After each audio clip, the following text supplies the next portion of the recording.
The moonlight shows us for what we really are. We are not among the living, and so we cannot die.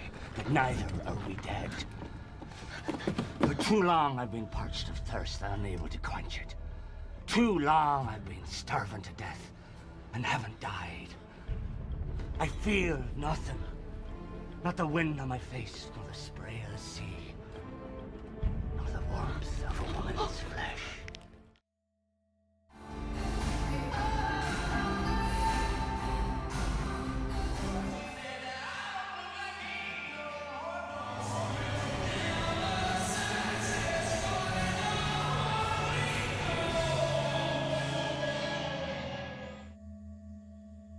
In the introduction, I mentioned that you first have to look at what scares you.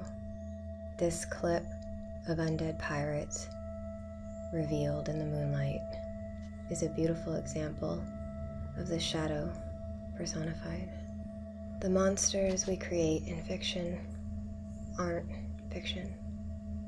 It's called a shadow for a reason. So, what are pirates in fiction? Some could say greed, but I'm gonna say monkey mind. Completely ruled by the senses of the body, unable to resist temptation. What was that quote? Everything Midas touched turned to gold, and that's why he was starving. There's a Buddhist concept called the hungry ghost. It is a creature with a large, swollen, empty stomach that is always hungry, but it can never become full. It can never get enough. It can never fill the void. It was just... You need my meal! This hungry ghost is associated with addiction. Addiction can come in many different forms. It could be addiction to consumerism, drugs, power, even addiction to our attachment of needing to be around other people all the time in order to feel secure or to be loved by others externally. I can't think of a better example than Gollum from Lord of the Rings. What is a golem? It's an artificial human being given life in order to serve its master.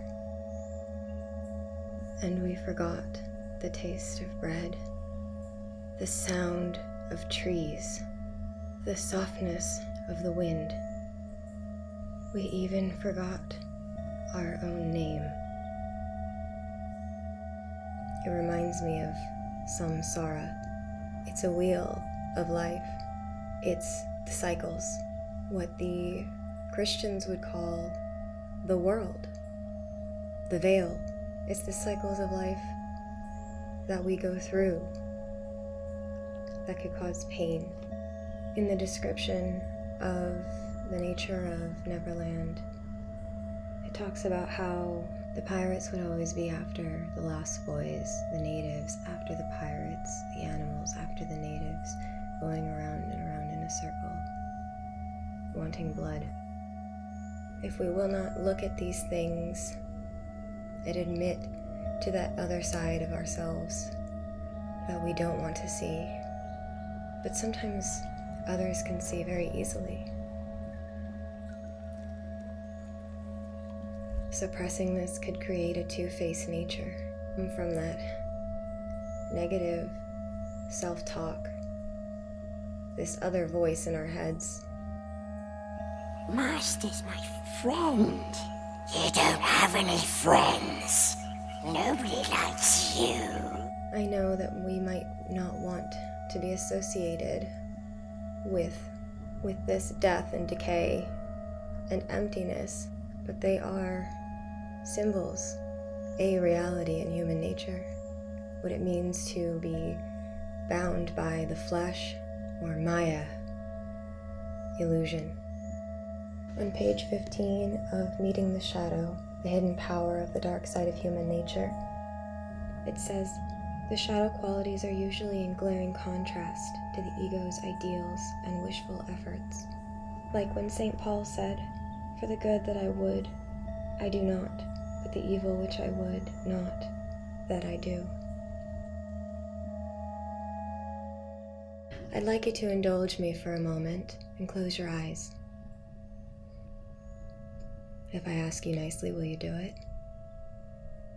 Close your eyes, please.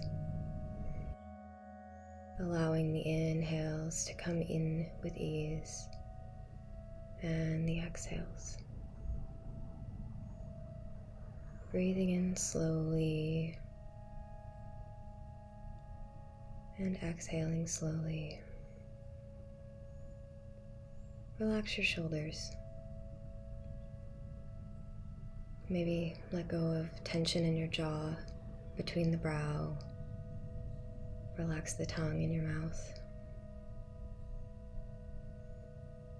And allowing yourself to take in a fresh breath of air. And exhaling.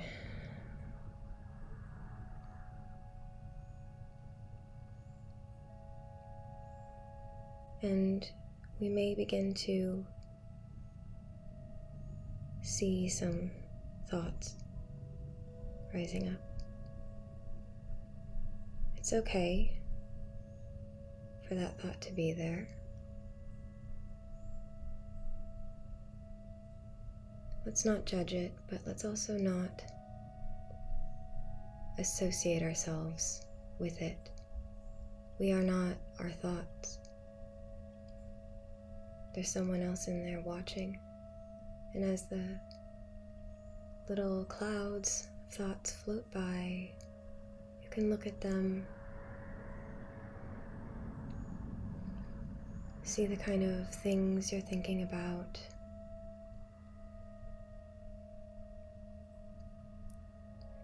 and allowing them to float by, and just bringing your attention back to the breath.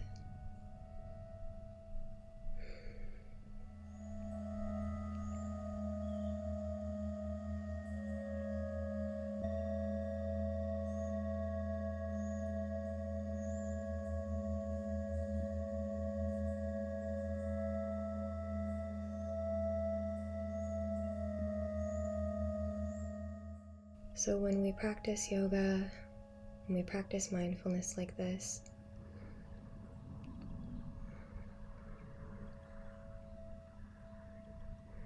we are stilling those fluctuations. We don't have to be carried away by our thoughts. We are not our thoughts.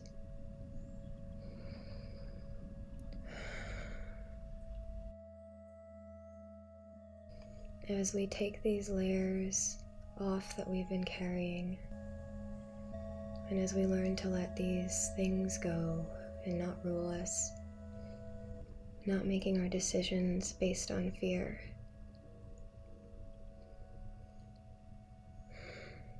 but coming back to that still place, we can take inventory. And for your homework, you can declutter your home, your things, and practice creating more space for yourself in your physical life. And every day you can take a moment, 5 minutes, to take some deep breaths and examine what you can declutter in your mind. And maybe you go outside, put your feet on the ground, look at the sky, and get a really good look at what is real and what is here. And maybe think on the things that you'd like to see in your life, and once you can imagine it, it can be made possible.